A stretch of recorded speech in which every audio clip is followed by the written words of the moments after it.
This summer, Johnsonville reminds everyone to get their sausage family together to enjoy some plump, juicy brats around the grill. Because at Johnsonville, we don't make sausage, we make family and sausage. National League Central rivals go head-to-head this weekend when the Pirates face the Cubs at Wrigley. Swing and a miss, he struck him out. The pregame at 3 Eastern, first pitch at 4. Saturday on ESPN Radio and the new ESPN app. This is the Best of Mike and Mike podcast on ESPNRadio.com. The Best of Mike and Mike. Hey, it's Golick. Thanks for checking out the Best of Mike and Mike podcast. Here's what we've got for you from Thursday. Masters starts today. You rooting for Tiger? The next chapter in the NCAA blown call, an hour with Mel Kiper and Todd McShay. Michael K. on foods that he doesn't eat. And Around the Diamond with Cal Ripken Jr. The Best of Mike and Mike. Back and better than ever, Mike and Mike presented by Progressive Insurance. Our guests on the Subway Fresh Take Hotline, and I'll tell you something. It was pouring rain when we walked in the building this morning. It has been rainy. It has been cold. There is still snow on the ground in my house. But today, it feels like spring because today is the start of the Masters. It's that trio, that troika of events that we get in this week. You got the college basketball championship games. You get the start of the baseball season, and then my favorite event of the year, because it's always sunny and the azaleas are always bright, at the Masters, where yesterday Jack Nicklaus makes a hole-in-one. Today he hits a ceremonial tee shot, and then let it begin. Listen, who doesn't love the Masters? Who doesn't love the start of this? My complaint every year for them is we don't see enough of it. You know, the U.S. Open we see from start to finish. We can watch, but with the Masters, and we have the coverage the first couple of days, it starts at 3 o'clock. I would love the cameras to be on like now, you know, on the practice tee all the way to the start of this thing and all the way through. That's how much you just have to love this. It's just the reverence for this course and for this tournament is just it's second to none. It's just fantastic, and they're all fantastic. Because my favorite is probably the Open, you know, just because the weather that can be in any of those courses and how it can humanize the guys, and the U.S. Open certainly what that holds here. But the Masters is the Masters. I mean, it's so special. I love it, and I'm looking forward to it. And I believe as far as quickly the coverage of it or lack thereof, it's because they get what almost no one else in sports gets, and that is the old adage of show business is always leave them wanting more, and that they do. They leave you wanting more, and there's something to be said for that. Nope, hate it. You can lay that one out there all you want. Hate it. I would rather get more. I would also rather be there and be buying a $1.50 hot dog as well. I love the prices they have for all the food. It's fantastic. It hasn't changed in all these years, and the golf course, they change it a little bit to lengthen it and make it more up to the times, and then we'll see what winds up happening. I've got odds in front of me here, and I've got the top 5 things you want to know and need to know as we head into day one today of the Masters. And at the top, of course, is Rory McIlroy, who is the best player in the world, and who I think now is trying to cement himself, you know, as the next great one. Right. And we asked Jack about it yesterday. Does he look like the next great one? I knew the answer before I asked the question. You have to be crazy not to see that he looks like he's going to be the next great one. He's got a run of back-to-back majors going. He'll attempt to complete the career Grand Slam at the Masters this week. Remember, he won the U.S. Open some years ago. Last year finishes up the year with the Open Championship and the PGA in the dark. Nice grouping here he could join. If he does complete the career Grand Slam, or when he does, only 5 players before him have completed the Grand Slam in the Masters era, and those are Tiger Woods, Jack Nicklaus, Gary Player, Ben Hogan, and Gene Sarazen. Only Woods and Hogan have won 3 straight majors in which they played. So Rory McIlroy has all of that going in front of him at the Masters this week. And obviously Nicklaus and Woods have done this a few times. As well, going through the sweep or the Grand Slam. Winning the Grand Slam. Yeah. But you know, Tiger had the Tiger Slam. Right. And Rory could, you know, put himself in position for a Rory Slam if he wins this week. And again, we'll complete the career Grand Slam. Tiger returning after a 63-day layoff. He's finished just 2 of his last 9 official PGA Tour events. He's a combined 31 over par in his last 5 majors.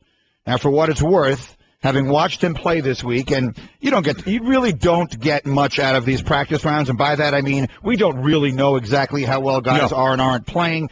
But for what it's worth, with the reports being that he's playing as well as he has, the gamblers are jumping on board. It's unbelievable, and it's certainly showing up in the odds of what people think. Tiger Woods opened at 50-1, went to 40-1, went to 25-1. He's now at 15-1.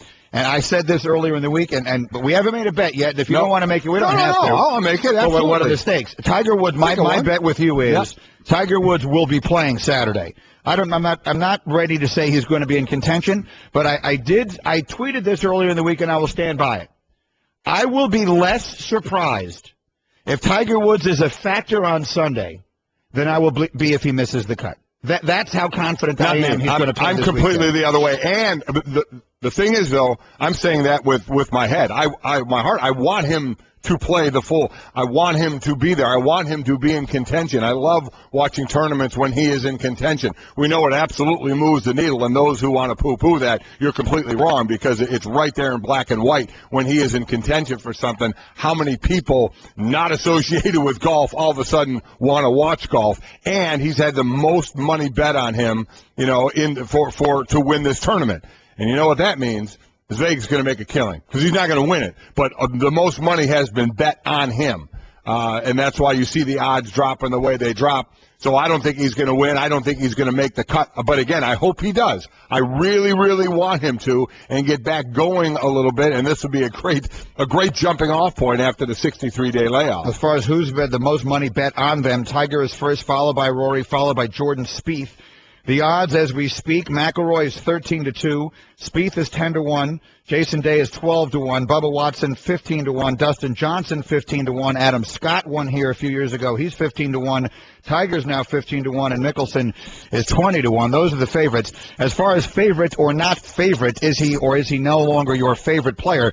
So much opinion on Tiger Woods has swung through the years. Yeah. Back before all the scandals, many people loved him. Some people hated him. Scandals came. A lot of people who had previously loved him started to hate him. Now that he's been hurt and fading away to some degree, and you see his cute kids out there at the par 3 and everything else, I think some people who hated him are starting to like him again. So the question today here on Mike and Mike, and you can vote at MikeandMikeVote.com from anything. Whatever device you have, it'll work from your phone, from your iPad, from your desktop, whatever you got. MikeandMikeVote.com. Simplest question in the world. Are you rooting for Tiger Woods or against Tiger Woods? The question itself is, are you rooting for Tiger Woods? And you can vote yes or no. I also put the question up on my Twitter at ESPN Greeny. Are you rooting for Tiger Woods or are you rooting against Tiger Woods? Right. I'll be curious to see what people say, and I'll be curious to see how that would have been different, let's say, 2 years ago. Oh, I don't think there's any doubt that it swung a bit. I think 2 years ago, I think he had a ton of people wanting him gone, basically hoping he isn't relevant again in the sports. And I absolutely think the pendulum has swung with that, and people are falling in love or in like again with him and want to see him do well and to be relevant again. That's what I want. So I would certainly, I'm rooting for him. I want him to be relevant again. I've said I don't think he's going to get Jack's record, and the talk is winning another, will he win even another major, let alone 5 more to break Jack's record, but I certainly want him to become relevant again. We had Paul Azinger with us yesterday, and he told us Tiger thinks he can win. Tiger's going to be nervous this week for obvious reasons, but I think that his goal's still to win. Our goals for him may be less than that, but I believe deep down inside, if he is clicking early in this competition, he thinks he can still win. He's not that far removed. A couple years ago, he won 5 times and was Player of the Year. That's exactly right. I don't have any doubt he thinks he can win. Look at how much he's won, and that last line right there is exactly right. When we think he's gone, he's never coming back, he did win 5 tournaments a couple of years ago. It's been a while before a major, we get that, and that's what he's playing for now. But we also know he plays this course pretty darn well. Hembo, what's the last time he was ranked number 1 in the world? It wasn't that long ago. He was 1 in the world, I believe, it had to be in 2013. Yeah. We're only in 2015. Now, he's got 2 things working against him that he has to overcome. One is the physical. Right? Yeah. He's got all kinds of physical problems, and I think they've gone hand in glove with all the swing changes. I think a lot of the swing changes he's made over the years have been a result of the injury or injuries. Oh, yeah. Agreed. You compensate. You get hurt. your body heals the way it heals, and you have to adjust. And that, I think, has affected him in a negative way. And then you got inside your head, and confidence is what did Azinger say to us yesterday? Confidence is an earned commodity in the sport, and in any sport, I suppose, but particularly in that one where you have so much time alone inside your head. Right. And he's got to overcome both of those. But do I think it's impossible? I don't. When was he number one, Hembo? He'll get it for us. I believe in 2013 he was ranked number one. I believe so as well. You win 5 tournaments that year, and you look at him now, and what a difference. Now you see the Rory McIlroys and the Jordan Spieths walking around alone. Single, that was Tiger years ago. Right. Now you come through, and there's the first time his kids were there, because the last time he played in this was 2004 in the par 3. Yeah. So, I mean, it was cool to see. Forget just his kids, all those kids. Let me tell you what, we sat and we watched all of that yesterday. It's fantastic. It is just great with all the kids running around and putting and being involved. And there was Tiger Woods, because you never saw him there with his kids. And it was just, to me, that's what registered. Now, he's had, obviously, kids for a bit and gone through the relationships and such. But you see, Rory, you see Spieth, these young guys, just kind of that were Tiger years ago. Just, these great players, next great players that don't. The wrong word is have the responsibility, but they're not in relationships yet. They don't have kids yet. They're not down that road yet. So you're looking at 2 completely different situations. Well, I mean, McIlroy said it not long ago. Actually, it was in the Masters preview issue of Golf Digest, where he said that breaking up with Caroline Wozniacki, the end of that relationship, in its own way, wound up propelling him to playing as well as he did. Not in any sort of nasty way towards her. No, but what he said was, about him. I had nothing else to do. Right. I literally had nothing to do but dedicate myself to my game even more than I ever had before. And he took off and he was playing. Sure did. For the second half of last year, he was about as good as anybody you've ever seen. Yeah. By the way, Tiger was ranked number 1 at the end of 2013. We're checking to see at what point someone surpassed him. So basically a calendar year ago, he was number 1 in the world. So this idea that he's been gone forever, it feels like forever, but it really isn't. What else do I have for you from the top 5 things to know about the Masters? Bubba Watson, of course, the defending champ. 3 players have won the Masters in back-to-back years. Tiger did it. Nick Faldo did it. Jack Nicklaus did it. So Bubba will try and become the 4th to do it. How about Phil Mickelson seeking to become the 4th player to win 4 Masters in his career? And then finally, my pick, which is Jordan Spieth. Yeah, that Andy Norris pick as well. Listen, we're not going out on much of a limb. He's playing so well. It's a lot of people's pick. Yeah, he's playing great. He comes in with a win and 2 seconds in his last 3 events. He was there to the back 9 on Sunday last year. He's a young kid with all the talent in the world. His game really suits the golf course. So we'll see. By the way, we think that it was May 18th of last year that Adam Scott replaced Tiger at number 1 in the world. We're still confirming. But the bottom line of it is Tiger was – everyone makes a big deal about how he's 111. And that is a big deal. Yeah. Well, a year ago he was 1st. Yeah. So it's amazing. It's not that long ago. But obviously what stands out is how long it's been since he's won a major, since that is his ultimate goal, as we know. And what I really want to know is, are you rooting for him or are you rooting against him? Again, that question is up at MikeandMikeVote.com. Are you rooting for Tiger Woods, yes or no? And then I have it up on Twitter at ESPN Greeny, and we'll take some of your responses, and we'll go through that as we go. Mike and Mike presented by Progressive Insurance. Last year, over 3 million drivers switched to Progressive. Call or click today.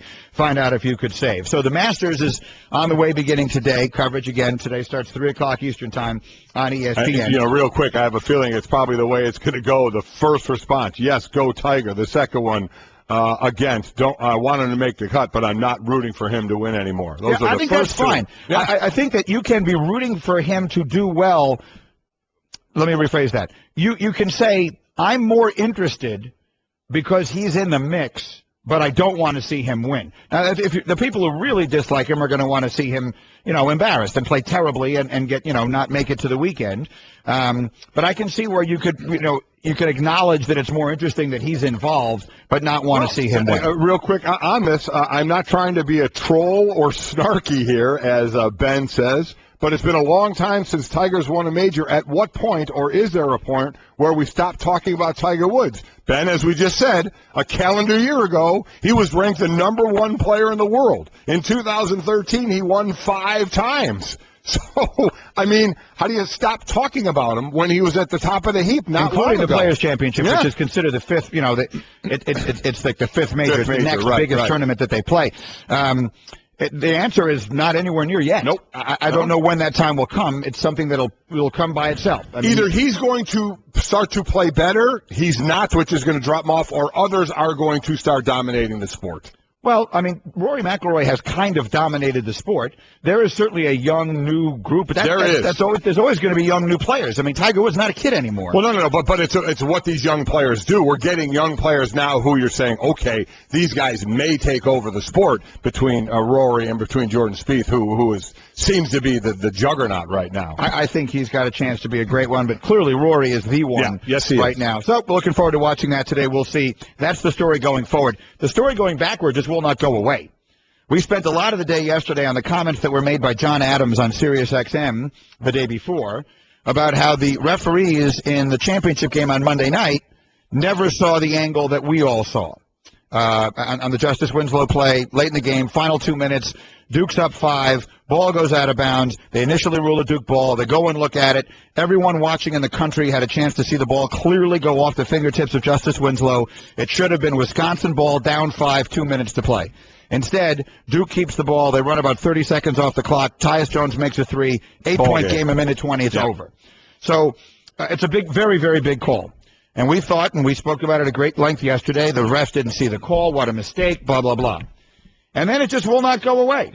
Dan Gavitt is the NCAA vice president, was interviewed by Bob Lee on Outside the Lines yesterday.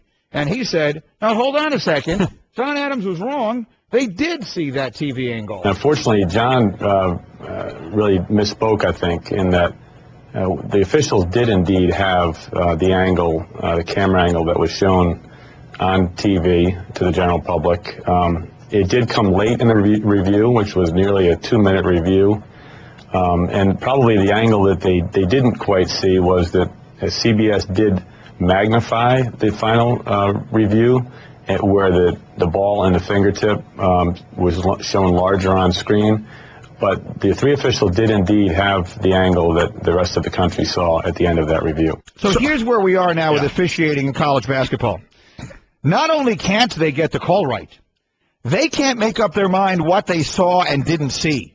I mean, this has become one of the colossal embarrassments I can ever remember. And I'm sorry, it all starts with John Adams. He's the one who first said that those that think that we see the same angles that everybody sees on TV, it's just not true. And it is true. As we're finding out, it is true. What we seem to be finding out is, and I remember the progression of that, the one angle, the next angle, then the angle that showed the ball hitting Winslow's finger, but you maybe didn't see that until they blew up that angle. So is when all is said and done, does it come down to the three refs looked at the three angles, made their decision, it was inconclusive, as there have been reports out there, the crowd starting to chant, they're saying, okay, we've seen three angles, nothing that's going to make us change our mind, let's go, and never saw the blown up, because you can't tell me if you saw the blown up version, which was the last version, you clearly saw the ball hit the finger of Justice. Winslow. I'm sorry, of Justice Winslow. Yeah, you clearly saw that. So did they just not see them all? Did they walk away thinking they'd seen everything they were going to see? I think that's what happened. I think they saw the three angles, but that last angle that showed it was then blown up where you could really see it, and I don't think they waited that long to see it. John Adams couldn't have been more clear, whether he misspoke or not. He couldn't have been more clear, which is to say that he saw it at a time after they'd made their decision, and he considered running over and pushing the button and saying, you guys have this wrong, and didn't do it. So he's not misspeaking about that. No, he's not. Now we're getting into a debate over at what point the officials walked away from the monitors and whether they actually saw it blown up or not. One more, again, Bob Lee is doing the interview with Dan Gavitt, in which he's talking about basically that. When did they make their decision, and when did the magnified replay come in? They had made their determination before they magnified that play, that there was not enough indisputable evidence to overturn the call, which is, by rule, the level of determination they have to overturn a call.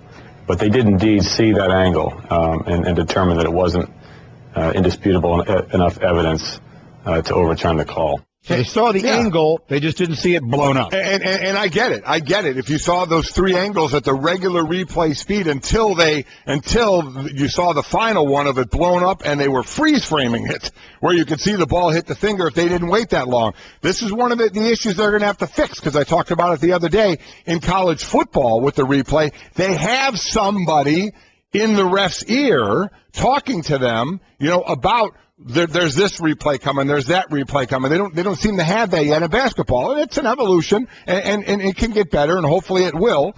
So with such miscommunication about that, but also the fact that John Adams said he thought about buzzing them once he saw it. To me, there's no excuse for that.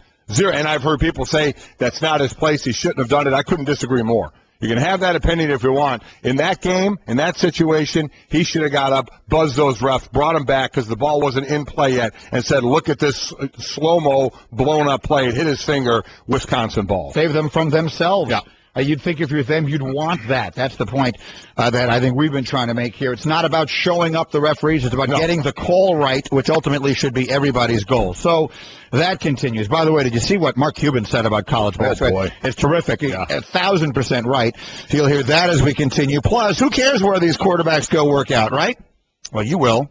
When you find out where Marcus Mariota is headed next week. Blockbuster trade could happen. Details on the way with Mike and Mike after this word from Ford. Golick, innovation is more than just a word. In fact, it's a way of life in sports and at Ford. Game-changing moments to find college basketball based on innovation in the way the game is played on and off the court. One-and-done rule is something that certainly changed the landscape of the game. We saw that in the 2005 NBA collective bargaining agreement, a mandatory 1 year outside high school, and we're going to see that come into play this year with some players as well, obviously some high-profile teams, including the national champs in Duke. So has it turned the college game upside down? Some would say it's been good for the game. I think the majority say not so much. The best of Mike and Mike. Mike and Mike. Guys, when you buy your clothes at DXL, you look good. But you feel like a rock star. So if you want to look and feel like you'll find all the brands you love, waist size 38 and up, all in one awesome store. DXL, you're looking good. Right now, select dress shirts are just $49.50 each when you buy 2 or more. Mike and Mike. This is a great matchup. You look at the Broncos offense, that Cardinals D just giving up 15 points.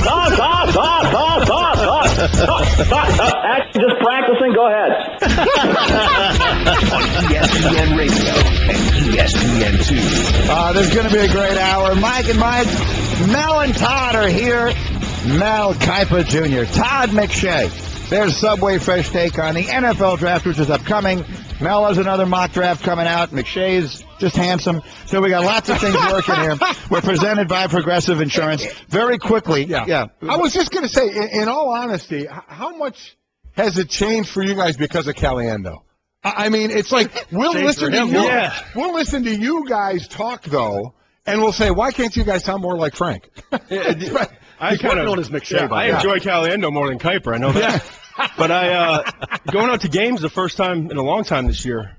I told Caliendo, it kind of ruined my life. I mean, everywhere I go on campus, kids are screaming. They're drunk. They're screaming. Ta ta ta ta ta.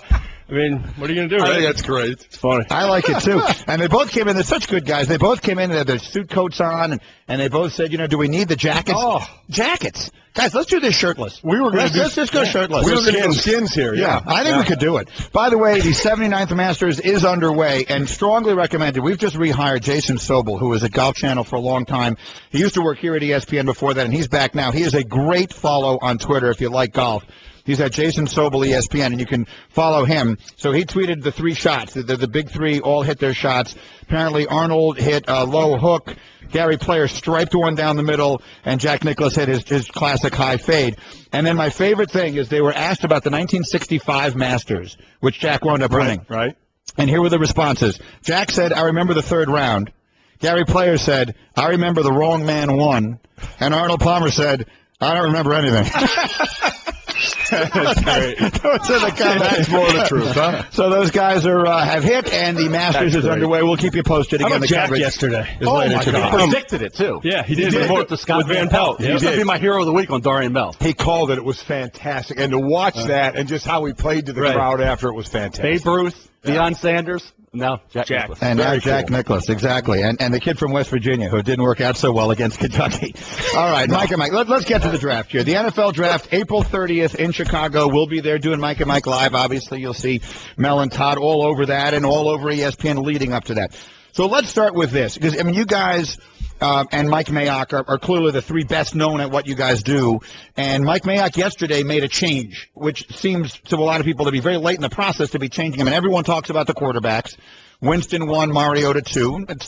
We've been hearing from Mort for a while that there are teams out there, multiple teams in Mort's reporting, that have Mariota rated ahead of him. As of right now, what would be a reason to switch your rankings on them in the absence of anything new having happened in the last day, week, or even month? Well, it would have to be something new happening. I would have to, the film study's done, and to me, unless you find out something that we didn't know that has happened in the past information-wise, off the field probably with Jameis is the most likely thing I can think of.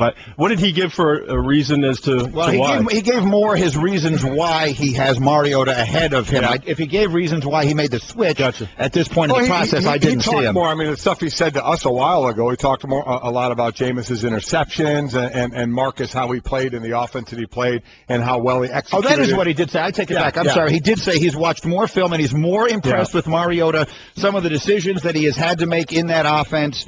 I'll find you the quote. Yeah, so that's what he said. So, Mel, I mean, anything to you that could change what's going on right now? It's unique this year. And we talked about Jameis. He makes it unique because we've never had this before since I've been doing this. Right. I've been doing it almost 38 years. Todd's been doing it 20-some years. You've never had a quarterback in the first round, let alone the number one pick overall, that's had off-the-field issues of that magnitude. 6, 7 issues at Florida State to factor into what kind of quarterback is he going to be physically, athletically, mentally, understanding the game, all that. So that's unique to this era. That's unique to the history of the draft, really.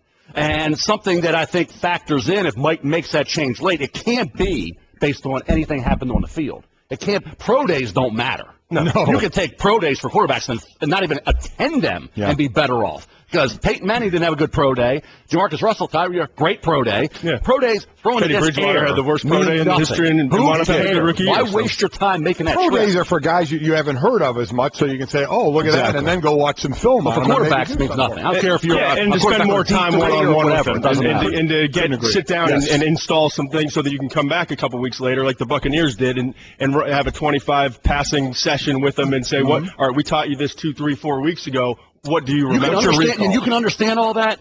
And I've had guys that were in the league say, hey, this guy was great on the board, but when the bullets started flying, he had no idea. And until you get on the field against those sophisticated defenses, complex defenses in the NFL that you've never seen, and a route tree you've never thrown to, that determines the quarterback. And how do you deal with force feeding and criticism that you've never had before in your life?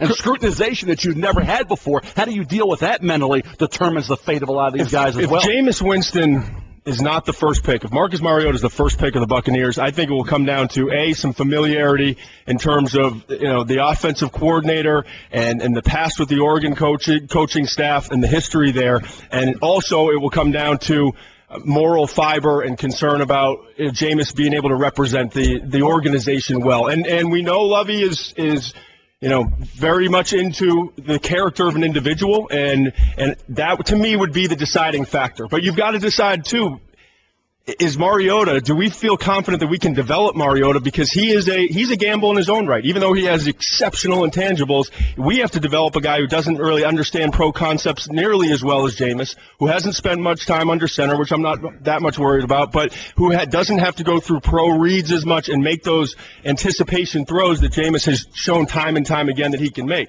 And I hear interceptions all the time. Dan Marino had 24 interceptions his last year. Matt Ryan had 19. So Jameis had 18. I get it. And he made he pressed and he made some bad decisions this year, but you reel him back in. And for all the bad decisions, there's 3 or 4 things that he can do that most human beings on this earth cannot do. Anything Winston did was when you watch those games, we watched them all. You make those mistakes in the first half. You better daggone side be flawless in the second half. When the pressure's on, and he could not make another mistake. He couldn't have another bogey, okay? He had to nail it. He had to get par or birdie every time out, and he did. Birdie most of the time. And think about it, it wasn't just 1 year. It wasn't just 3 or 4 games. It was 6 games. It was the national championship game against Auburn, where you had, and he didn't have the weapons this year. He had 2 of his top 3 receivers moved on. Devontae Freeman moved on. He had to shuffle the line, move Irving from left tackle to center. So there were a lot of things going on there. But when he had to do it, and he only lost 1 game. The last time I checked, it was a freshman running back that had some fumbles. And a great receiver, Rashad Green, who had a key drop before the half that cost them 3 points. Then Aguiar missed the long field goal. Right. Okay. Had it not been for that drop, they might have it points there. And it had not been for the fumble to start the second half, they're getting points there. Wasn't Jameis. Forget that play that he made late, throwing it up. He was trying to make a play. But in terms of Winston, guys, on the field, I don't think there's anything that would detract from him being the number 1 pick overall. The only thing that would factor in that would maybe move him down was the offensive. We can make numbers say anything we want. How many times do we say, well, this guy, we're not sure what he can do with the pocket? And everybody says, well, look at Johnny Manziel and RG3 completed 70% of their passes from the pocket. Well, they were within 5 yards of the line of scrimmage. That's exactly right. What good does that do you going forward? The interceptions, listen, some were bad throws, but I'll take a guy that I got to pull back rather than say, I need more out of you. This kid's going to throw it in there. Yeah, Roethlisberger makes a lot of forced throws. Last I checked, Peyton Manning's rookie year, he had 28 interceptions. Right. Andrew Luck throws some interceptions, but they make some big throws. I'm all in on him, and the pro days, you guys are right with those type of quarterbacks. If I got to see the broom chase around one more guy or someone throw a bag at somebody's leg, I'm going to throw up on myself again. It just drives me nuts. Mike and Mike, Mel and Todd. We've got the hashtag Ask Mel and Todd working. Again, in my opinion, too many characters, but whatever. And what I would like, characters. What I would like, isn't that? And when I suggested that to Nick Nate, our social director, he was dismissive of my concern. I mean, what do you have left to say? You're out of character. The first question is going to be, hey, I'm wondering about. Yeah, and that's going to be it. We're going to run out of somebody space. said it's a lot better than what it could have been. Hashtag Ask Mel and Todd. That's a good one. But what I want questions away from the draft, because everyone will hear these guys with their opinions. Their weekly podcast, First Draft, is available on ESPNRadio.com and on iTunes. During this hour, I want to get into the men that are Mel Kiper and Todd McShay. And have a little fun with that. So let's ask questions away from the draft and get into that a little bit. Scary neighborhood. Now let's move on. McShay, we got the quarterbacks covered. No question about it. Then the draft seems to move on to the pass rushers, which is the next area of concern in the National Football League. Of those guys, is the one kid, Leonard Williams, head and shoulders above the rest? Is he markedly better? Is he good enough to be the second pick in this draft ahead of a quarterback that some people like that much? I think he's the best defensive player in the draft. And people are going to say, he's not great in terms of his sack production, and he's not going to be a great sack artist.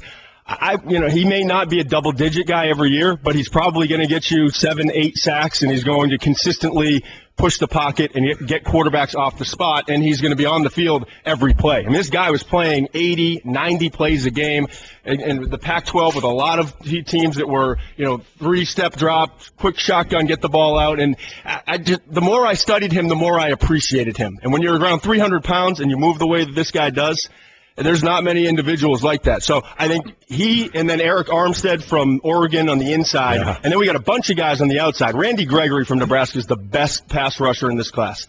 The problem is there's more out there than just the failed drug test at the combine.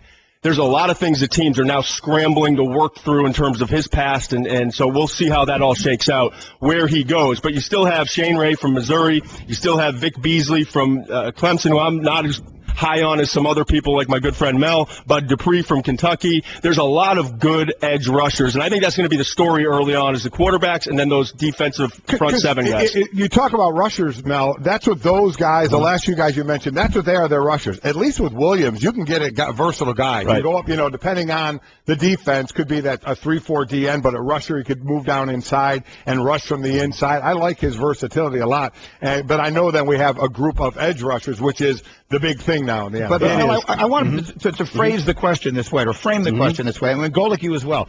Because Mel, I've been watching you on this thing forever, and you talk about value.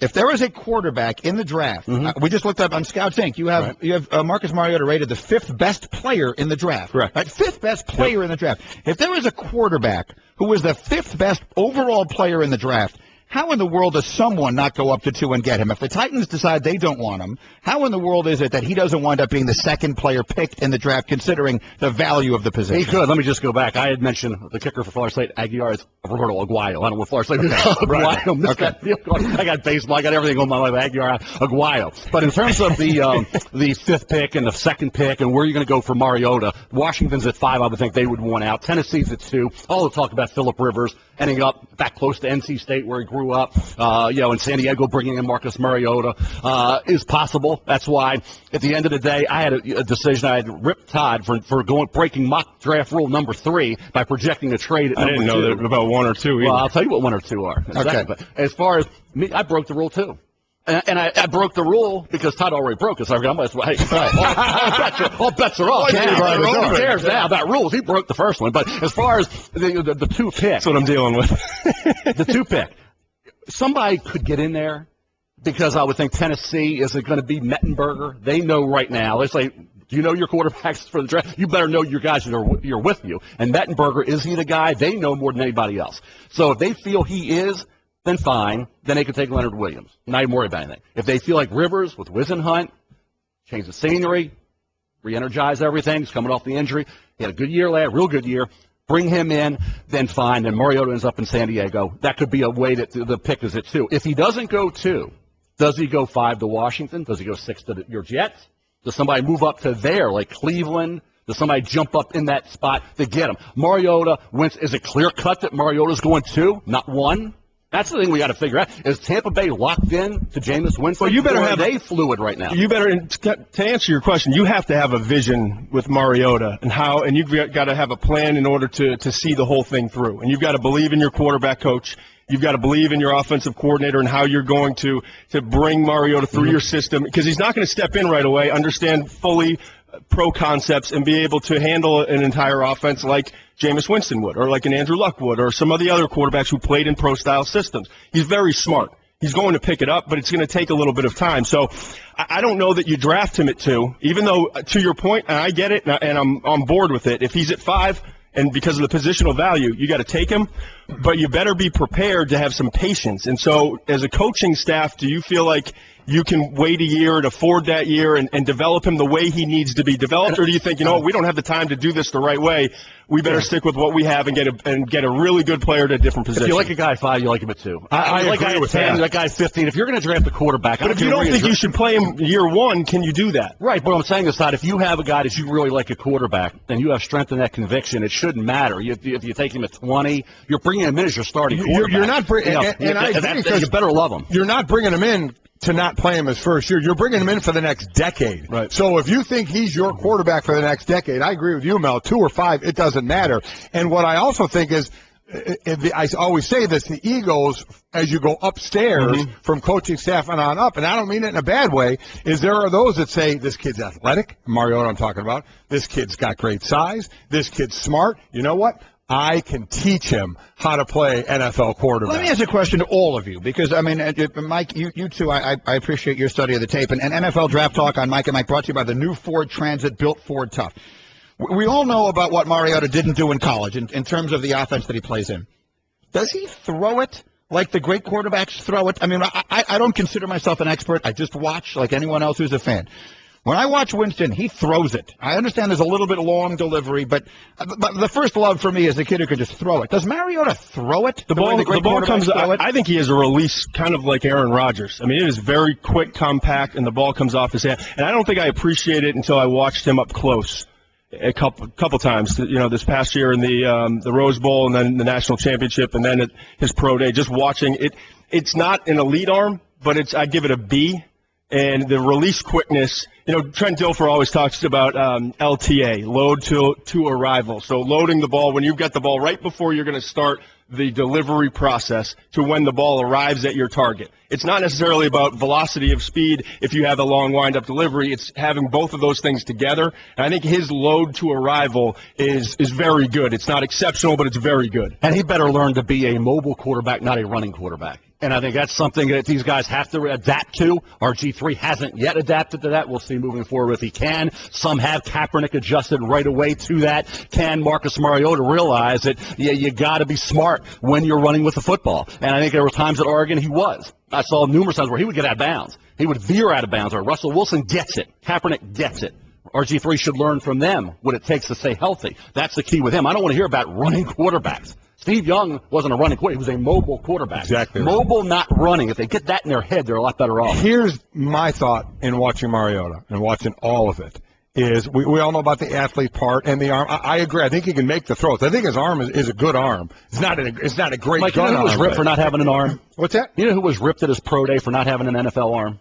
Peyton Manning. Yeah, well, exactly. I had guys in the league call me and say they were rolling their eyes during his pro day, bouncing passes, wobbly balls. I had somebody in the league, and I've told you this before, that if his name was Peyton Jones, it'd be a third-round draft choice. So, but here's my point to it, is in watching him make the throws to open guys, making throws in that system the way he did. I did take one thing out of that pro day, of which I rarely would take anything out of a quarterback throwing, and that's when they went in the red zone. And then when we're throwing, obviously you're throwing to guys in shorts and T-shirts. And then I noticed some of this at times when guys were covered, and that's what's the biggest difference. Because Johnny Manziel, we thought Johnny Manziel, though he's not big, he could throw the ball pretty well, right? And Johnny Manziel, on one of the first interceptions he threw, he said, I was afraid to let it go. And that's one of the things I saw about Mariota. Around the red zone, at Pro Day, is throws where the windows are even tighter and the field is even smaller, and you got to needle that ball in there. On throws he should have, he aimed it. His game tape's very similar. He said, you know what? It's like that pitcher when you go out and the coach says, throw the ball. Just throw the ball. Don't aim at the catcher's mitt.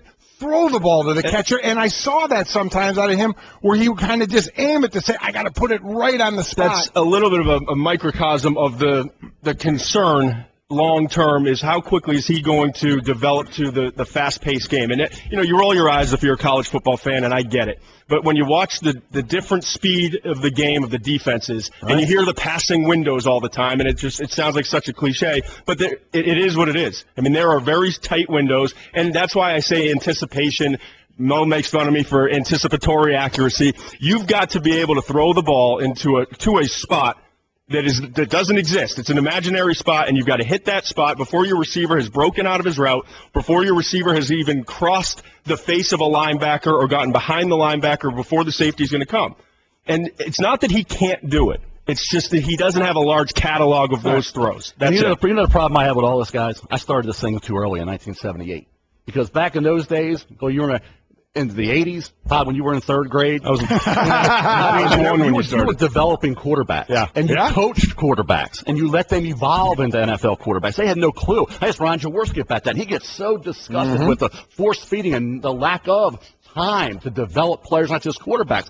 We're evaluating these rookies like they're 6-year veterans. Right. They're kicked to the curb by year 3. And Sean Payton was complaining about that just the other day. Awful. He was saying, with the new CBA, he goes, it's great. Quarterbacks can go out and they can throw with gurus and they can throw with their friends back in high school. But if we're not there and we can't work with them, they come into camp and it's not the same because we're doing 3-5-step dropbacks. He can be thrown to a receiver, but he's not working through the verbiage, and it's not all in one piece. Right. It is. And it's interesting because those guys also existed, and you started this in a universe where if you threw 20 interceptions in a season, you were still one of the best quarterbacks in the league. Now you throw 20 interceptions in a season, they're looking to replace you immediately. So, the game has evolved to there, but that's not going backwards. These guys are staying here.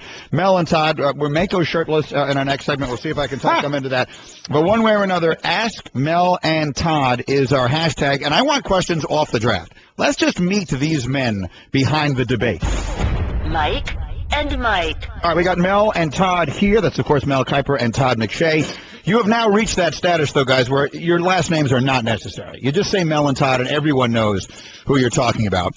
And so we're taking your Twitter questions using the hashtag AskMelAndTodd, and I want to intersperse ones that are, in your line of expertise, meaning legitimate draft questions, with some of those that are, a little bit more off the beaten path. Like, for example, Tyler starts with this one.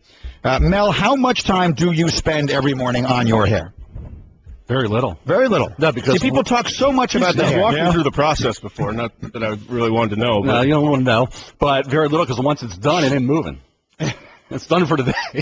I mean, this could have hurricane ain't moving that. I once stood on I think it was Fifth Avenue, wherever we were walking from the hotel to Radio City Music, and in the city streets in New York and Manhattan, it's the wind tunnels. Yeah. It's raining sideways, and the wind is gusting, and I've got stuff flying everywhere. My hair's all over the place. I look over to Mel. I was like, Mel. No, I mean, it didn't move an inch. Not moving. Helmet. How do you do a plastic helmet? Is that spray? Is it gel and spray combo? Gel and spray combo. He should have created a Mel gel. Todd's been pushing for that for years, and we're clicked in yet. But the thing with this is, when you think about it, people don't think it's real. Yeah. I still get people saying that's not real. Now, it is, but they still don't want to believe it. Yeah. People accuse me of... It's like they want to believe that I hate him, he hates me. Right. I know you don't like Todd. I'm like, Todd's great, Todd. No, I know you really don't like him. Right. I know Todd gets the same thing. So people want to believe what they want to believe, but the hair is real. So your look, but that look is you. So are you able to write off those products? Tax time coming up, right off the gel. I won't tell you what the gel is. Okay. I won't say what the actual name is, because he wants it to be the Mel gel. Yep. It should be. In fact, they should change the name of it from gel to Mel. It's next question with Mike and Mike. McShay, let's do a real one here. Josh, would you take a risk and draft Todd Gurley over Melvin Gordon in the first round? Yes. I would take Todd Gurley, and I don't like taking running backs in the first round, especially when you have durability issues, but I think he's special. I think he's got a chance to be an elite back in the league, and the difference, I think, between the two, both are great runners. But with Gurley, you're getting a back that catches the ball very well and can protect right away. Gordon improved last year in both of those areas, but he's really good in those areas. It's a risk, but it's a risk I think I'd be willing to take. We've been working together for 25 years, McShay and I. The first time he's ever said he agrees with my philosophy on not drafting a running back in the first round. Can you believe that? One philosophy. I've got about 20 of them. Yeah. He only agrees with one, and that's it'd be no fun if you agreed to everything. 1 out of 20. But I agree with that. If Todd Gurley is healthy, he's the man. He's the running back out of this. We would not take him in the first round. See, I think I would. I would take Adrian Peterson. I know. I don't want any running back in the first round. Tell me why. Here's the one part of this that I don't agree with. Or at least in my mind, I'm struggling with, okay? I wouldn't give, and I hate this, I hate what has happened to the position. I wouldn't give a running back a second contract, because that's when their value is going to fall off the face of the earth. The time to get these kids is when they're 21. I wouldn't have drafted a running back in the first round in 1980.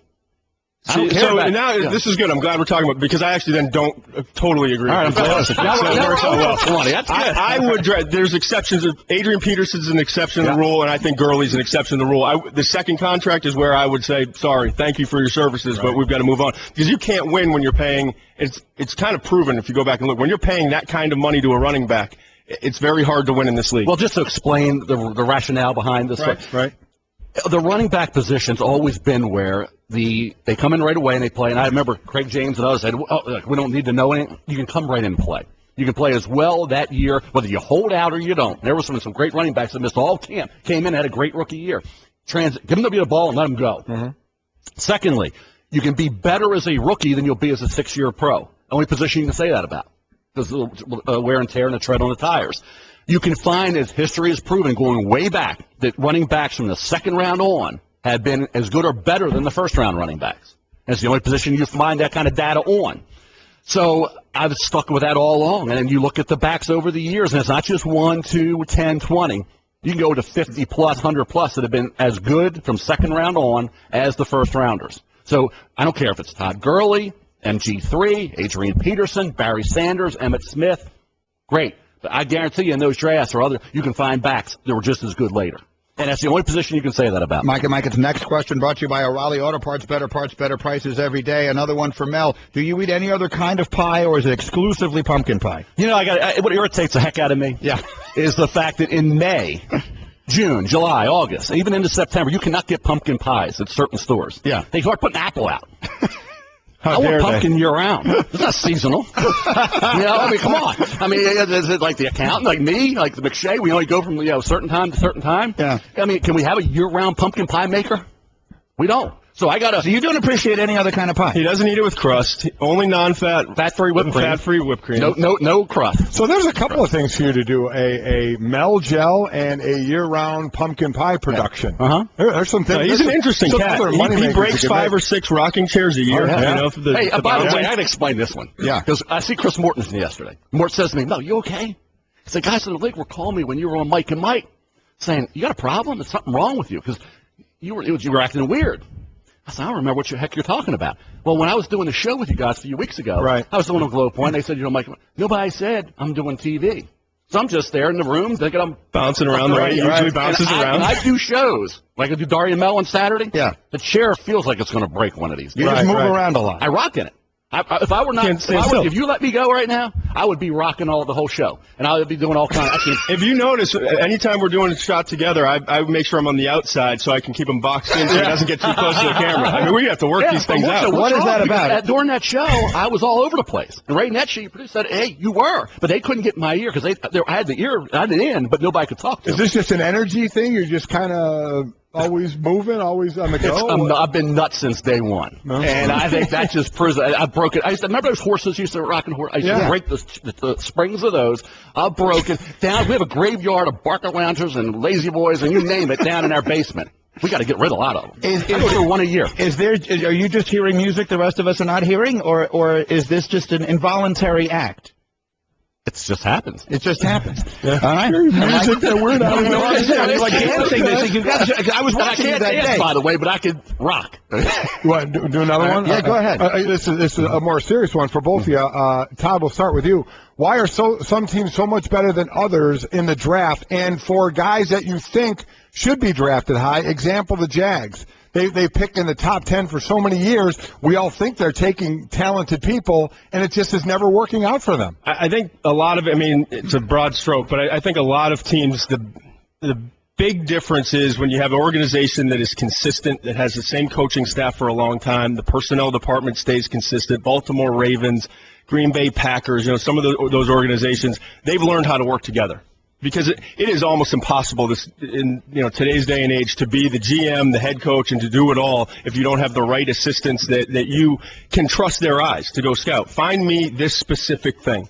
And the teams that scout well and really draft well are the ones that work together so well. And coaches. And so when you have turnover coaches and personnel department all the time, it's impossible to be good at it. This is another irritation of mine. These coaches in this league, we assume they're all spectacular. Some are better than others, and you coach these guys. I mean, they always put it on the personnel people. You blew that pick.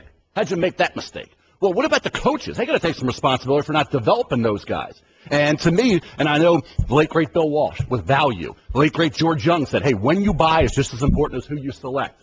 Different philosophies on that, but certainly good luck has a lot to do with it. How lucky were the Colts? Worst team, Peyton Manning. Worst team, Andrew Luck. Yeah. Okay. Other teams picked first, and there's nobody there to take. Okay, Chiefs ended up with Eric Fisher because that was the year where who are you going to take? So good luck, good fortune has a lot to do with it as well. But coaching is the very underrated part of this whole equation. The best of Mike and Mike.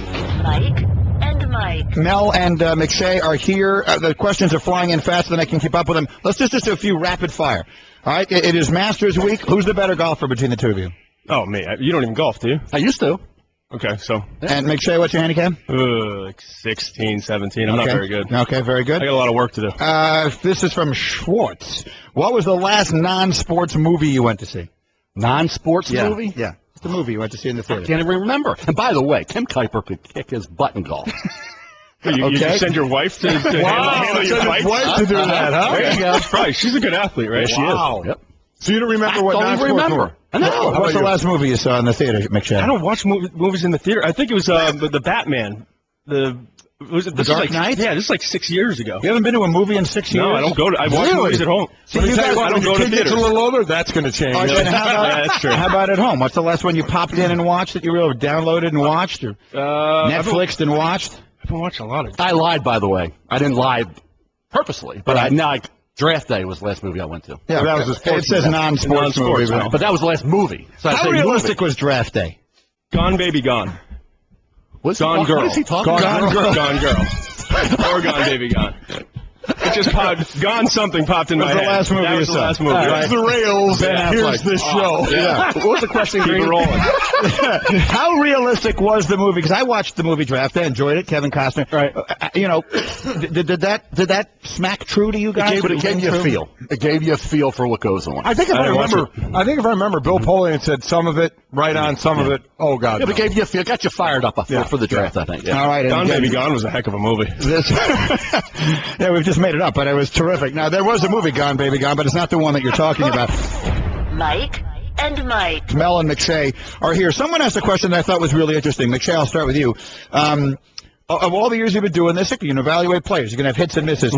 Who is the player you can think of who you were most wrong on in either direction? A guy you loved who was a bust, or a guy you thought would not be a good player who turned out to be great? Jamarcus Russell. That was the worst one. I thought he had just had all the ability. I trusted the wrong people in terms of his character and his passion for the game. Thought it was more of a Joe Flacco, cool, calm, collected, than what it really turned out to be. So that's obviously a big miss at number one. How about you, Mel? I thought he was going to say Aaron Rodgers. I thought that's where you were going, but you went by Russell. Aaron Rodgers, I had a 99 grade on. You had 47th player in the draft when he came out. No, I didn't. You had Brian Brown ahead of him. You said Brian Brown was going to be a better quarterback. Are you kidding me? Okay, that's the draft. It's on tape. Look it up. It's on tape. Look it up. Brian Brown would be a better quarterback than Aaron Rodgers.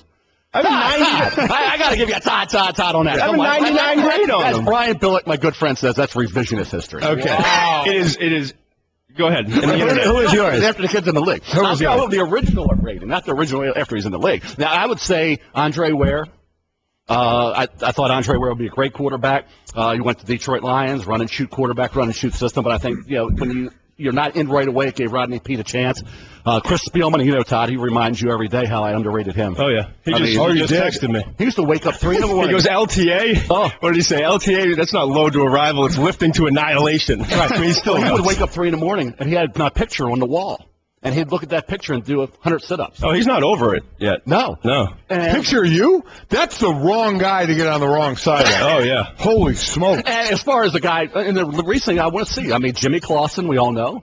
Had a high grade. Oh, you're going to admit that now? Listen to the anger here between the two of you. This is not healthy. We've never had this conversation. It's like therapy, guys. It is. I agree. Let's work this out. Guys, let's First time he's talked about this. Let's talk about this. Mel, how was your relationship with your parents? I mean, let's get to... No, I'm just kidding.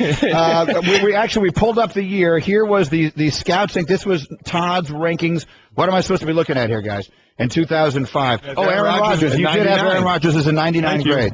The second highest rated player in that draft. Or sharing the highest rated after the fact, by the way. That was adjusted. Let's go to the tape. He said on tape that Brian Brown would be a better quarterback than Aaron Rodgers. No, I remember having a conversation with Merrill Hodge people remind me of that Brian Brown could wind up developing, because I thought Brian Brown was going to be a good quarterback, but I had a 99. You didn't like Aaron Rodgers coming out. I haven't ripping them. I've given one, and we adjusted our grades, but I've given one grade. I'm saying by a point. Andrew Luck is the highest grade I've ever given to a quarterback, and then right behind it is Roethlisberger and Matt Ryan. And Aaron Rodgers. You said Aaron Rodgers was the 47th best player when he came out. No, I didn't, Mel. You said it out of your own mouth. You're literally making this up. They just looked it up. We'll find that tape. I don't care about that. That's adjusted. You can't adjust that. You can't script this. This is hilarious. Fantastic. No, I just feel like a brief moment for Frank Caliendo. We're going to ask Aaron Rodgers about that. Todd McShay, who's going to be the best wide receiver ultimately drafted in this year's draft? I'm going to go with Amari Cooper. Even though he may not have the highest upside, I just think he's a pro's pro Alabama receiver. Mel, you agree or disagree? You go Cooper. But is it going to wind up going that way? Kevin White's right there. And I'll tell you what, you know that Rashad Perriman challenging Devontae Parker. You got Nelson Aguilar. It's a real good wide receiver group. I would go Cooper. Is that the closest as far as position of top two? Of your rating, Cooper and Kevin White, or is it the pass rushers, or is it the quarterbacks? What's the closest to your position? Gurley Gordon, I think is close. Okay. Gordon was ball security. 3 fumbles, 2 lost for Gurley, 12 fumbles, 7 lost for Gordon. Better receiver out of the backfield, Gurley. But that's close. The pass rushers are close.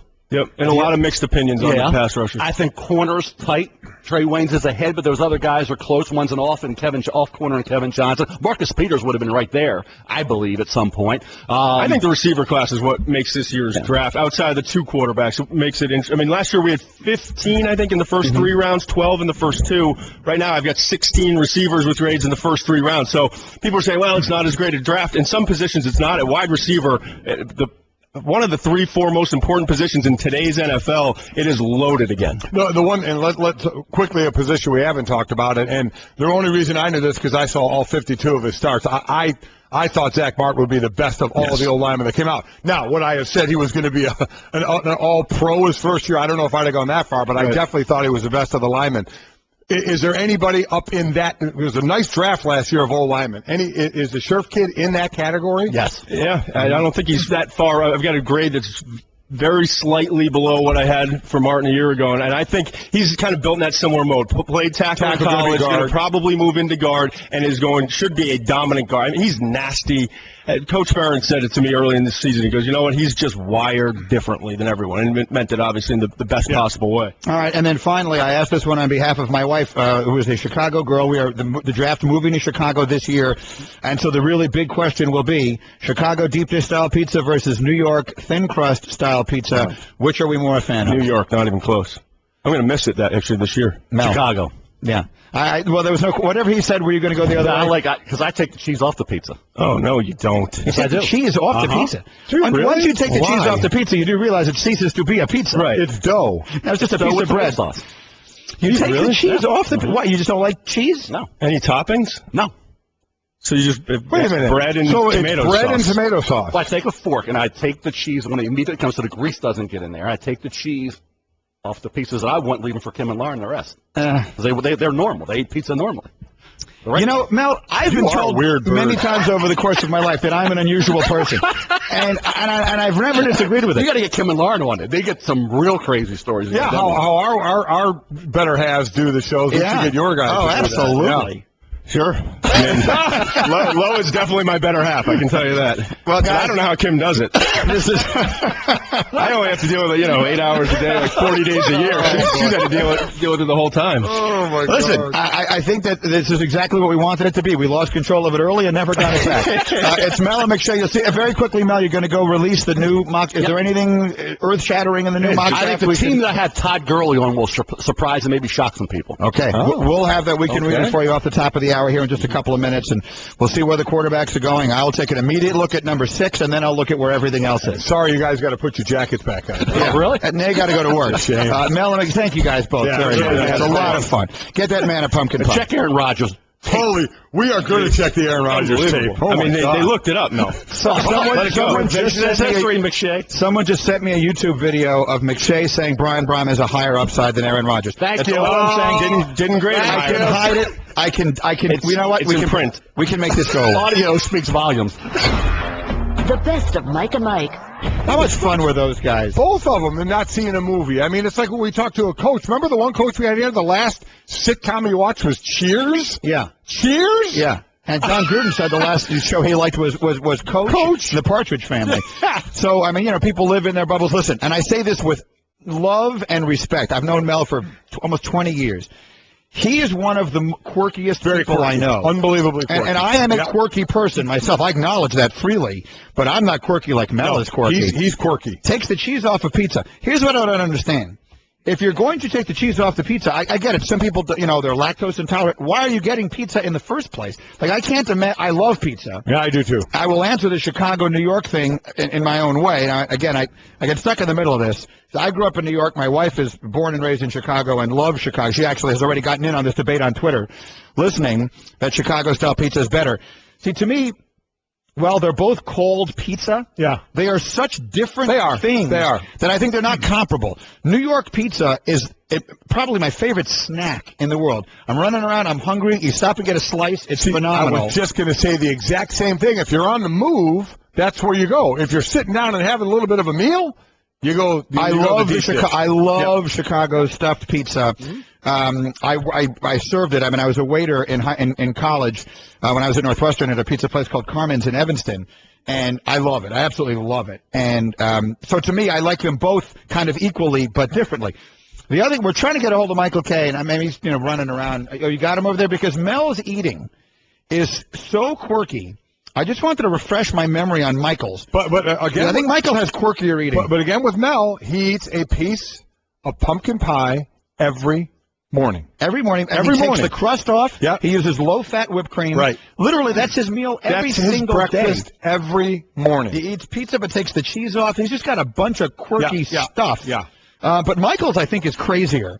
Michael Kay, everyone in New York obviously knows, those around the country, is the voice of the Yankees. He hosts our afternoons on ESPN Radio in New York. I think we've gone through this a couple of times. We can't get him on the phone. We'll get him at some point. He's never eaten an egg. He's never eaten a condiment. Not and it's not because he's like allergic to it. No, he just won't do it. He won't do it. I don't know. I guess I don't understand why you won't. There are things that I dislike that I've tried. Right. Why not try them? Well, the legendary George Carlin once said, when his mother said to him, how do you know you won't like it if you've never even tried it? He said, it came to me in a dream. Some people just won't try stuff. Yeah. But whatever it is, the point of it is, Mel is nutty, but absolutely lovable. Those two guys are great, and I'm really looking forward to the draft. Now, as far as Mel's brand new mock draft, which was just released 3 minutes ago, right? Let me just give you a couple of highlights as I was looking it over. I jotted down a couple of things that I circled. He has Jameis Winston going 1, and he has Marcus Mariota going 2 to the Titans. Here's what he wrote. Mariota at 2 is clearly a position where a trade could come into play. San Diego, Jets, Chicago, and St. Louis are all teams to watch. So he's clearly ready for some kind of trade circumstance. Yes. I gave you my 3 predictions last week. Actually, Mike, it might have been a day you weren't here. So no, I think you were here. So I gave you the chance. Agree or disagree. These are my 3 predictions. My first prediction is that Jameis Winston's going to go number 1. My second prediction is that Marcus Mariota is going to go number 2 and not to Tennessee. And my third prediction is that another quarterback is going to sneak in and get drafted in the back of the first round. I don't think the third quarterback goes in the first round. And I'm iffy on your second point there. That I do agree if Mariota goes second, it won't be to the Titans. But I'm not so sure he'll go second. He has Leonard Williams going 3 to Jacksonville, then Amari Cooper 4 to the Raiders, Dante Fowler 5 to the Redskins. The drop of Randy Gregory is precipitous with a lot of the questions that have been asked about him. I've seen him on some mock drafts going to the Jets at 6. He's down at the Saints at 13 on Mel's new mock draft. You just heard Todd McShay, if you were with us a few minutes ago, saying he's the best pure pass rusher in this draft. The questions are so significant about him off the field, though, is how far does he fall? Mel has both running backs going in the first round. He has Todd Gurley going 19 to the Browns. He has Melvin Gordon III, MG3, going 24 to the Cardinals. Now, a lot of people are looking at Arizona as a possible landing spot for Adrian Peterson. Right. If a trade does take place. Does happen, so that could certainly. He has the Jets. My eyes always go to 6. He has the Jets taking the offensive lineman. Asked about. He's Brandon considered Scherf. the top O lineman. He was a tackle at Iowa, as Mel said. The breakdown of Coach Ferentz said he's wired a little differently. And you mean that in a good way. He's got a little toot about him as a guy that could go tackle, go down to guard, which some of those tackles last year that went in the draft did play guard. And obviously Zach Martin led the way, is playing very, very, a first rounder we're talking about, because the kid not in the first round, Bitonio, the guard for the Browns, had a magnificent year as well. The biggest drop happens to be an offensive lineman. It was 9. The kid's name is Andres Pete, from Stanford, I believe. He was at 9 in this mock draft. He fell from 9 to 29 to the Colts. So that's a big time drop. And again, it's a mock draft, so we will see. Well, that is a big fall. Yeah, that's a big drop. I'm trying to see if he has an explanation for it. And it's not in the little notes that I have. Again, I'm just looking it over somewhat quickly. Yeah, I don't see it in the notes here either. So we'll wind up seeing. Anyway, if you missed Mel and McShay, they were just terrific. You can catch up with Mike and Mike every single day, anytime you want, with the Best of Mike and Mike podcast. We put it up every day, all our best interviews, most of our best laughs, and the rest of it. Spend some time with us anytime you want. You can download the Best of Mike and Mike podcast, available every day on ESPNradio.com. We'll have Cal Ripken in about 5 minutes here on Mike and Mike with the baseball season upon us, but underway is the Masters. You had the ceremonial opening tee shots earlier this morning from Palmer and Nicklaus and Player, and then they were underway. And we have the question up that we are asking you today, MikeandMikeVote.com, which you can log on. You can vote from anywhere. Anywhere you can get online. You can, your tablet, your phone, your desktop, your laptop, whatever it is. If you're online, just go to MikeandMikeVote.com, and you can answer yes or no. And where do we stand with that as of now, guys? I'd be curious. But I've been surprised all day long that people seem to be coming. The yeses are winning out in a big way. People are rooting for Tiger. Right now, 70% voting yes versus 30%. I'm not surprised. Voting no. I'm a little surprised. I'm not surprised. 2 years ago, that would have been maybe 50-50 or the other way. More no than yes. But I just think time is a huge factor. Time, we let a lot of things go over time. And now, there's stability in his life. Got the girlfriend and Lindsey Vonn. She was with the 2 kids yesterday when they were at the par 3, with a ton of kids at that. It was really very cool seeing all the different kids running around. But I think time and stability has kind of softened people on Tiger. And plus, you know what? He's been humanized a little bit, hasn't he? Sure. He's, it was a robot. You see him to the way he would just go, if you pick Tiger over the field. For years you were doing that, and now all of a sudden he was a human being. He was breaking down. He was struggling physically. He was struggling mentally, and now he's trying to make a comeback from that. Oh, yeah, by the way, it was the end of the 2013 season. Gang, that's not long ago. He was still ranked number 1 in the world. He was number 1 in the world in May of last year. Yeah. That was when he fell out of being number 1 in the world. So that's 11 months. So 11 months ago, he was number 1 in the world. Speaking of number 1 in your hearts, Cal Ripken will join us in a second, but we found Michael. So let's just pop Michael K., our good friend Michael K., again, afternoons on ESPN New York and the Yankees play-by-play voice for many years on the Subway Fresh Take Hotline. Michael, thanks for popping in here. I just wanted to refresh our memories on this because we just had Mel Kiper in here, and he went through the litany of eating specific quirks that he has. He eats pumpkin pie every single morning for breakfast and very specific about how he does it. He eats pizza, but he takes the cheese off. He's got a bunch of eating stuff. Now, Michael, you and I have gone through this, but I want to make sure I have it all right. Will you quickly just run through the litany of very specific eating habits that you have? All right, sure. I've never had a condiment. I've never had a banana. I've never had an egg. I've never had fish. I pretty much eat steak and chicken. That's about it. Now, on the opposite of Mel, because I try to stay away from carbs, when I eat pizza, I pull the cheese off and eat the cheese and leave the rest of it. So Mel and I would be perfect together. You guys, Mel, what a perfect date. You'd make a great date. You would. You're absolutely right. Well, I was writing them down. Yeah. You've never had a condiment, so no ketchup, no mustard, no mayonnaise. Right.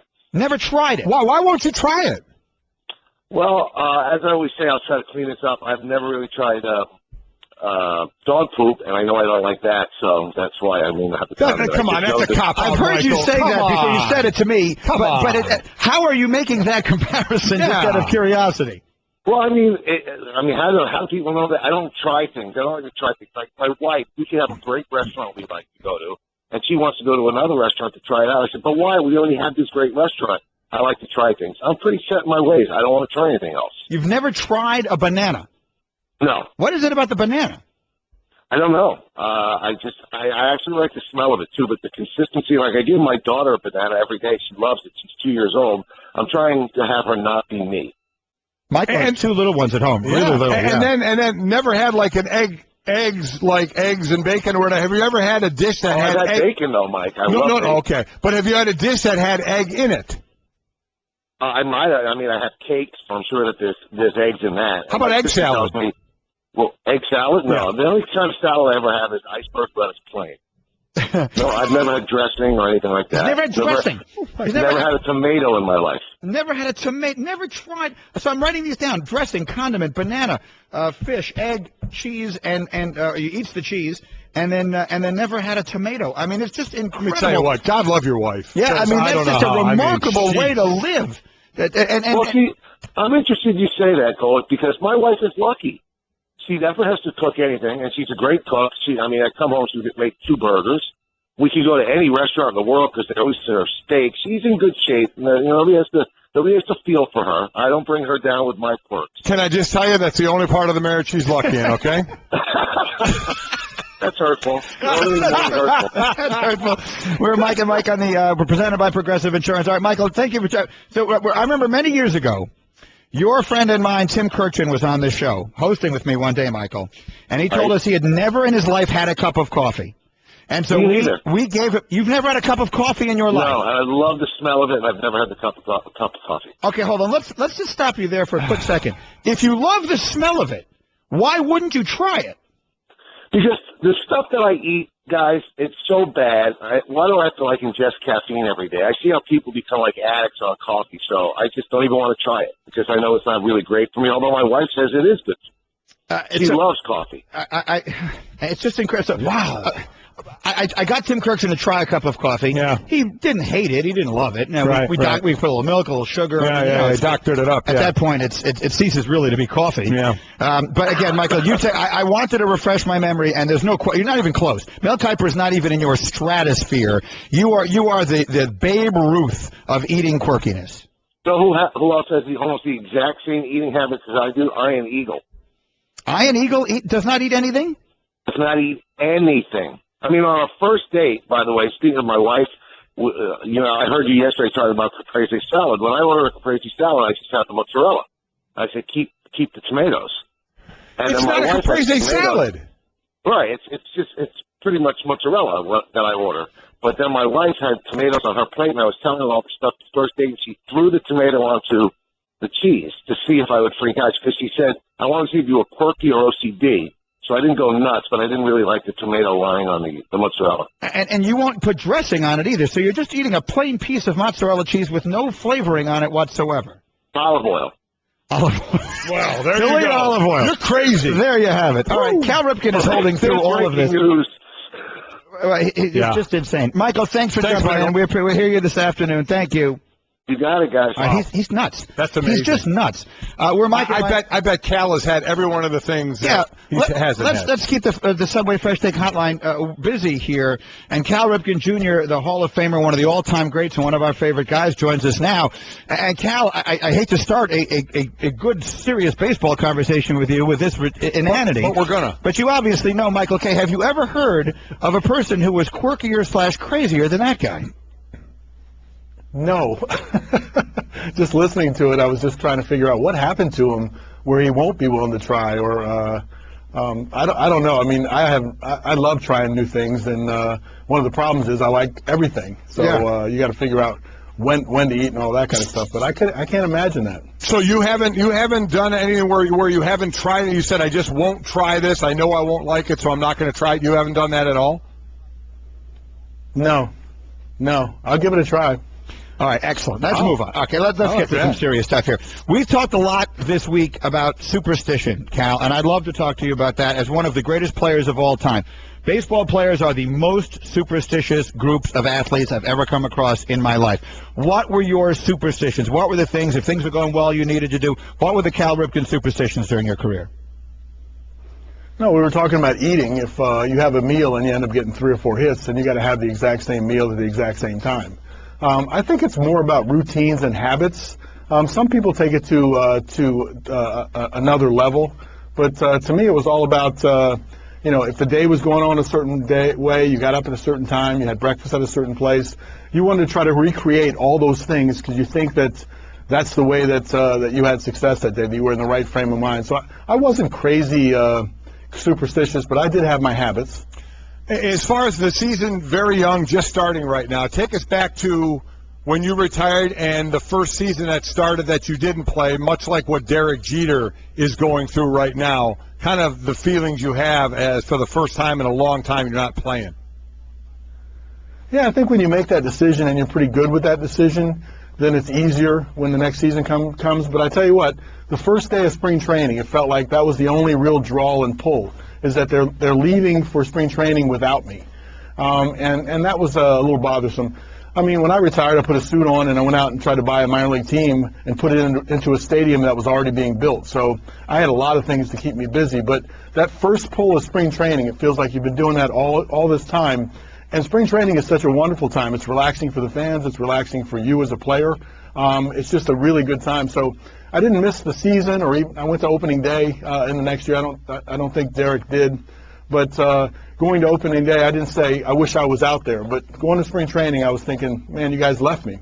Mike and Cal, who's with us here, and first time this baseball season. Obviously, there's a new regime running the sport now, and the commissioner, Rob Manfred, and I do like to see that they seem to be open to a few small changes. I would call them tweaks rather than changes. Some of these rules they're talking about with trying to pick up the pace of the game, I know a lot of players are very opposed to it, or at least hesitant to make those kind of changes. What do you think of some of the things they're trying to do to speed the game up?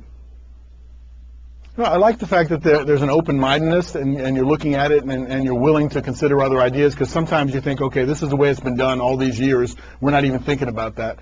I do applaud. There is a way to play the game, and there's a pace in playing the game, but I think we've gotten away from that. And I don't know how you execute at the big league level and say, okay, all these habits that you've had all these years now, we're going to change them immediately. I like the idea that you run some of these things through the minor leagues. You start to, even a clock in the minor leagues doesn't bother me so much, that you really start to get them to understand. The pitcher controls the pace of the game, believe it or not.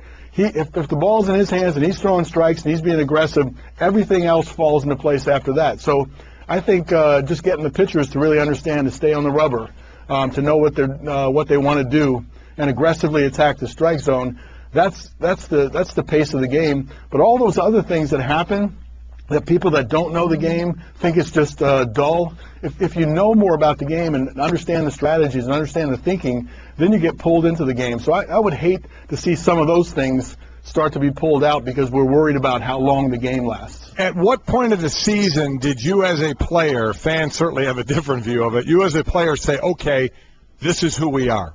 How long into the season before you felt that? Yeah, it's really interesting. You know, the first game of the season, somebody will do something. Second game, we're 2-0. Hey, we've arrived. If you have any hopes of making the playoffs, but it's such a long season. I would guess right until maybe you get into July. July, you start to feel like you look around and see where you are. You see where your team is. That's a good chunk of the season. Maybe a third. I used to kind of look at it. Maybe a third of the season, maybe a little bit beyond a third, but certainly by half. You know where you stand, but still you're only halfway there, so a lot can change. You could have a bad second half to counter your good first half. It's just a long season, and everybody really is overreactive, especially early in the ball game, or early in the season. If you get off to a bad start, it's the worst thing in the world. If your team gets off to a bad start, it's the worst thing in the world. But a 7-game losing streak or an 0 for 25 in July doesn't mean the same thing. Cal Ripken is with us. The Cal Ripken Academy works with young players. And maybe the most disturbing trend we're seeing in the sport right now, Cal, is just this epidemic of Tommy John surgery, elbow troubles for so many pitchers, particularly young pitchers. And I've heard a lot of people suggest that part of the reason may be kids throwing too much, too hard, too early. Again, you work with all these kids. What is your thought on why we have this problem and what, if anything, we can do about it? Yeah, I mean, there's this pressure to try to be a big league ball player really early. Parents are actually wanting to expose the kids to the best available talent. They go to tournaments. They put them on multiple teams. It's one thing to try to control a pitch count or a tournament, pitch count if you see the player. But if you're playing in multiple teams and multiple leagues, then it's very difficult to really look at the quantity. And I think one of the other issues is I think there's this mindset that parents think, okay, I can push my kid a little bit further because if he has problems, he can be fixed.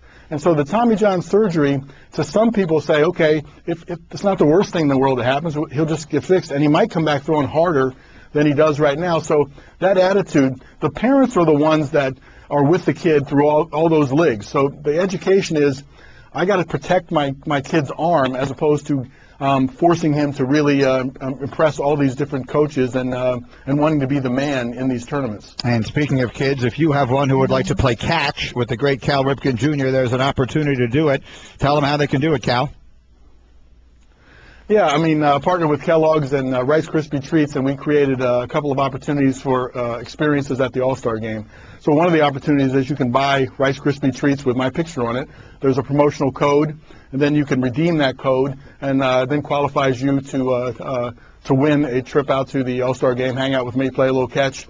And the other one is more of a social media play, where you can tweet a picture of you enjoying Rice Krispie Treats. And you got to use the hashtag Get Creative Sweeps, and creative is with a K. And then Kellogg's will also pick someone to come out and hang out with me at the All-Star Game. So 2 really interesting opportunities. That'd be a lot of fun. We'll be at the All-Star Game again this year. I love Rice Krispie Treats. Holy smokes, it's great. They should have had go like this. This has been the best of Mike and Mike on ESPN Radio Pod Center. To hear more from Mike and Mike, log on to ESPNradio.com and become an ESPN Radio Insider. The best of Mike and Mike. ESPN Radio, bringing you directly to the biggest events in sports. Center field, well hit, Hunter back, out of here! From opening day of baseball, throw to the plate, safe at the plate, right through the World Series. For the 3rd time in 5 seasons, the San Francisco Giants are the champions of the baseball world. Whether it's LeBron, Chris Paul, or Kevin Durant, when the NBA tips off, ESPN Radio is right there when a champion is crowned. We have a new world champion. The San Antonio Spurs are the world champions. And when the magic of bowl season arrives, ESPN Radio is your home for the new college football playoff. The college football playoff first national champion, the Ohio State Buckeyes. The biggest events in sports can be found right here on ESPN Radio. Isn't this weather great, Golick? Yeah, it's been a long time since we've had a day like this. Oh, and we're doing it upright. Some Johnsonville brats on the grill, a cold drink in our hands, feet kicked up. This is how to live. Yeah, can you imagine all those people who have to be inside working on a day like this? Yeah, those poor people. Oh, I'm just so glad you found those guys to fill in and take our place on the show today. Wait, what? I thought you were going to get the guest host for today. No, Greenie. I said I was going to get some root beer floats. Well, then who's doing our show right now? Well, that's not good.